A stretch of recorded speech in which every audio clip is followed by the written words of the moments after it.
आप सबों को जय मसीह की। प्रभु यीशु मसीह के अद्भुत और सामर्थ्य नाम में आप सबों का स्वागत करता हूं।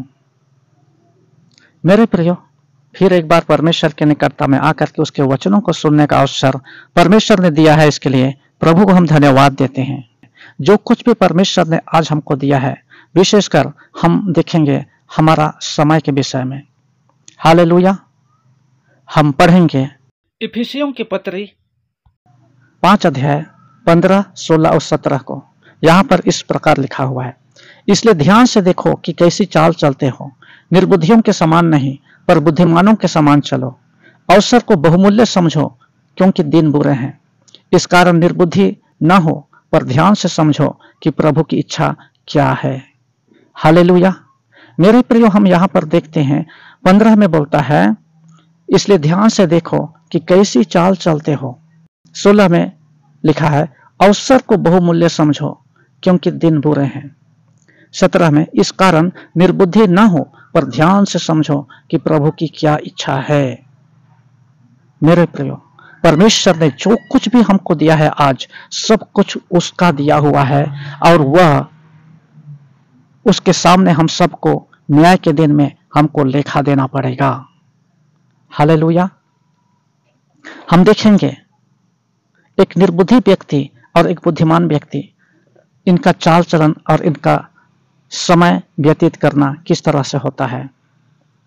बुद्धिमान व्यक्ति समय का सदुपयोग करता है क्योंकि वह जानता है कि दिन बुरे हैं और अपने चाल चलन, अपने चरित्र को और प्रतिदिन के समय को, उसका उठना बैठना सब कुछ बड़ी ही सावधानी के साथ में करता है, क्योंकि वह जानता है कि प्रभु की इच्छा क्या है। वह प्रतिदिन अपने समय को और अपने जीवन को, प्रतिदिन के जीवन को प्रभु की इच्छा को जानने में व्यतीत करता है।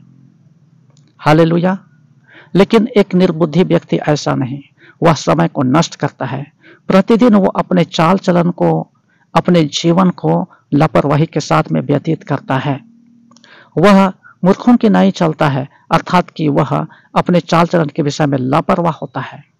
वह सांसारिक वस्तु को महत्व देता है और आत्मिक वस्तु को, परमेश्वर का दिया हुआ चीज को नहीं पहचानता है और उसको वह महत्व नहीं देता है। वह इस संसार को ही सब कुछ समझ बैठता है और परमेश्वर को प्रथम स्थान न दे करके संसार में आशा रहित और ईश्वर रहित जीवन व्यतीत करता है एक मूर्ख व्यक्ति। मेरे प्रियो, परमेश्वर ने हमको समय, सेकंड, मिनट, घंटा, दिन, सप्ताह, महीना और साल के रूप में हम लोगों को खंड खंड करके दिया है। हमको एक एक सेकंड, एक एक मिनट, एक एक घंटा का हिसाब देना होगा। हम अपने समय को कैसे हम व्यतीत कर रहे हैं, हमको बुद्धिमानी के साथ में अपने समय को व्यतीत करना होगा। हालेलुया। एक बुद्धिमान व्यक्ति अपने समय को आत्मिक कार्यों में व्यतीत करता है, अपने चाल चलन को परमेश्वर की इच्छा के अनुसार व्यतीत करने की ओर ध्यान देता है और प्रतिदिन वह परमेश्वर के निकटता में समय व्यतीत करता है। वह अपने हर एक काम में देखता है कि इसके द्वारा से परमेश्वर की महिमा हो रही है या नहीं। वह परमेश्वर को प्रथम स्थान देता है। हालेलुया। वो सांसारिक चीजों को वो कुछ भी नहीं समझता है, क्योंकि वो जानता है कि यह सारा संसार हमारा घर नहीं है, लेकिन हमारा घर स्वर्ग है, हमारा स्वदेश स्वर्ग है। लेकिन एक निर्बुद्धि व्यक्ति वो समझता है कि यही संसार में सब कुछ है, आने वाला जीवन को किसने देखा है। वह एक आशा रहित और ईश्वर रहित जीवन व्यतीत करता है। मेरे प्रियो, इसीलिए पौलुस यहाँ पर बोलता है कि ध्यान से देखो कि तुम कैसी चाल चलते हो, निर्बुद्धियों के समान नहीं, बुद्धिमानों की नहीं चलो। हालेलुया। इस कारण अवसर को बहुमूल्य समझो क्योंकि दिन बुरे हैं। हमको जो अवसर दिया है इसको बहुमूल्य समझना है, क्योंकि जो अवसर हमको मिला है एक बार मिला है। एक बार हमको मन फिराना है, पश्चाताप करना है, एक बार यीशु मसीह को ग्रहण करना है इस जीवन में। जब तक हम जीवित हैं तभी तक हम यीशु मसीह के साथ हैं। मृत्यु के बाद there is no second chance, कोई दूसरा अवसर नहीं मिलेगा। यदि हम इस दिए हुए समय को आत्मिक कार्यों में हम व्यतीत नहीं करेंगे, सांसारिक कार्यों में हम समय को नष्ट करके हम मर जाएंगे, नरक में चल जाएंगे और दोबारा वहां पश्चाताप करने से कोई फायदा नहीं है। मेरे प्रियो, न्याय के दिन में जब हम खड़े होंगे, जिस तरह से अभी हमको अनुग्रह की प्राप्ति हो रही है, उस बार अनुग्रह की प्राप्ति नहीं होगी।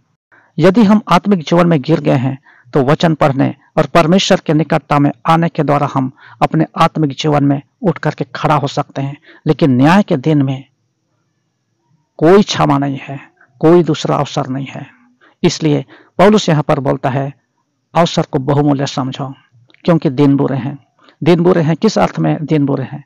क्योंकि जिस एज में हम जी रहे हैं, पाप, कामुकता, अभिलाषा, हिंसा और नाना प्रकार का अभिलाषा हमारे चारों ओर है।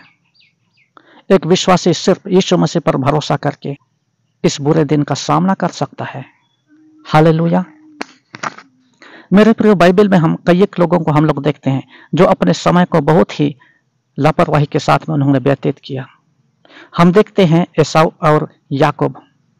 एसाऊ पहला उठा था और याकूब छोटा। और पुराने नियम के दिनों में जो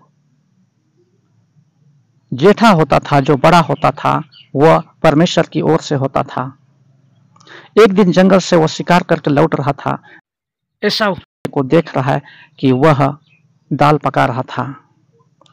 वह भूखा प्यासा उससे कहा, जो तू पका रहा है उस लाल वस्तु में से मुझे भी कुछ दो। याकूब ने क्या कहा? याकूब ने कहा, तू अपने पहलौठे का पद को बेच दे और तब मैं तुझे इससे मैं दूंगा। एसाऊ ने कहा, देख मैं तो मरने पर हूं, मेरे पहलौठे से मुझे क्या लाभ होगा?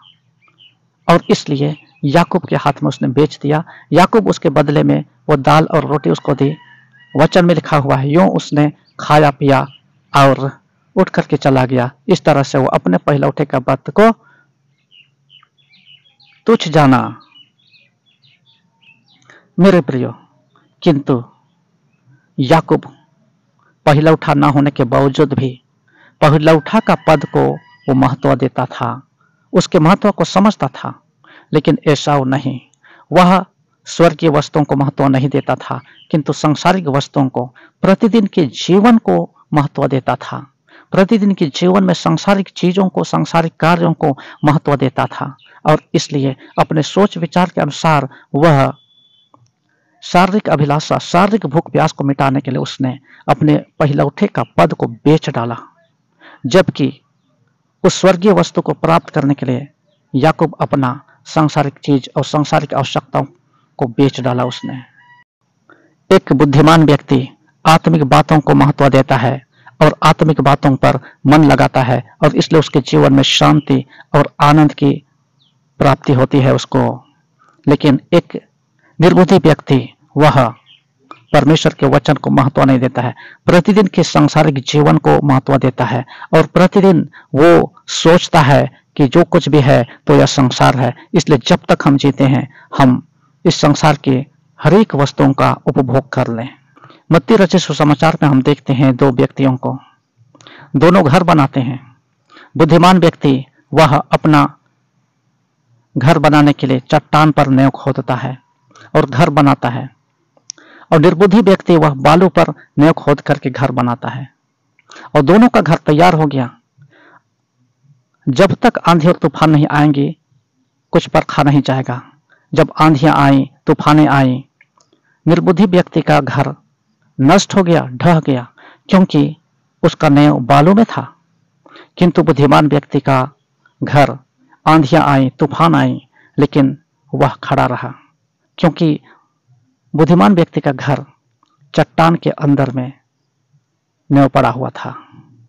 हालेलुया। उसी तरह से यीशु मसीह हमारा चट्टान है, परमेश्वर का वचन हमारा चट्टान है। यदि हम अपने इस जीवन को परमेश्वर पर आधारित करेंगे, परमेश्वर पर भरोसा करेंगे, परमेश्वर की इच्छा के अनुसार हम चलेंगे, आत्मिक जीवन में हम आगे बढ़ेंगे, हमारा आधार यीशु मसीह होगा, हम किसी भी संकट और विपत्ति के समय में हम डिगेंगे नहीं। मेरे प्रियो, हमारा भरोसा परमेश्वर होना चाहिए। किंतु निर्बुद्धि लोग इस संसार पर भरोसा करते हैं, स्वयं पर भरोसा करते हैं, अपनी बुद्धि, अपनी इच्छा, अपने ज्ञान, अपने सामर्थ, अपने दृढ़ संकल्प पर भरोसा करते हैं। लेकिन जब वास्तव में जब आंधियां आती हैं, जीवन में कठिनाइयां आती हैं, वे टूट जाते हैं, क्योंकि उनको कोई सहारा देने वाला नहीं। मेरे प्रियो, इसलिए पौलुस यहां बोलता है कि ध्यान से देखो कि तुम कैसी चाल चलते हो। हमको परखने की आवश्यकता है, हमारा चाल चलन, हमारा प्रतिदिन का जीवन और चरित्र कैसा है, हमारा सोचना विचारना कैसा है, आत्मिक है या सांसारिक। हमारा प्रतिदिन का जीवन कैसे लोगों के बीच में व्यतीत होता है, सांसारिक लोगों के बीच में या आत्मिक लोगों के बीच में।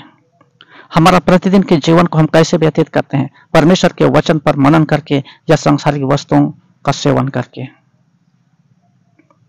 आज के लिए बस इतना ही। मैं उम्मीद करता हूं आपने वचन सुन करके आशीष पाई होगी और आप समझ भी गए होंगे। मिलते हैं अगले वीडियो में। प्रभु आप सबको आशीष दे। यदि आपने इस वचन के द्वारा आशीष पाई है तो आप लाइक कीजिए, कमेंट कीजिए, और यदि प्रार्थना निवेदन है तो आप कमेंट में लिख सकते हैं, हम आपके लिए प्रार्थना करेंगे। मिलते हैं अगले वीडियो में। प्रभु आप सबको आशीष दे। जय मसीह की।